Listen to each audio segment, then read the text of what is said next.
సౌందర్య త్వరగా నేను రెడీ చేయ, నాకు టైం అవుతుంది. ఎక్కడికి బయలుదేరుతున్నావు? మర్చిపోయావా? నా స్కూల్లో ఒక ఈవెంట్ ఉంది. అయ్యో మర్చిపోయాను. సరేరా నేను రెడీ చేస్తాను. సరిగ్గా ఉండు వర్షిని. అవును ఎన్ని గంటలకు వస్తావు? ఈ రోజు 12:30 కంటే వదిలేస్తాను. అలాగా సరే బటన్ కూడా పెట్టుకోవా వర్షిని? పెట్టుకుంటానులే, దానికెందుకు కొడతావు? అసలు ఈ రోజు ఏం చేస్తావు? మార్చ్ పాస్ చేసి బ్యాచ్ తెచ్చుకుంటా. అలాగా ఇలా ఫంక్ వదులుకోవచ్చుగా.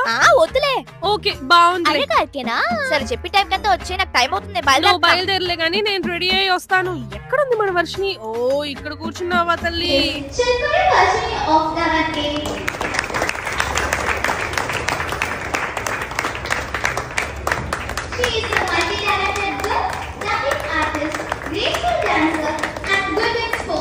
ఓ ఇది చేయడానికే నువ్వు 2 వీక్స్ గా ప్రాక్టీస్ చేస్తున్నావా? సరే సరే వెళ్ళి కూర్చో. స్కూల్లో మాత్రం ఎంత సైలెంట్ గా కూర్చుంది చూడండి. సరే గానీ బయలుదేరుతామా మరి? కొట్టేసాను, మన బుల్లి సబ్స్క్రైబర్స్ వీడియోలో కనిపించాలంట.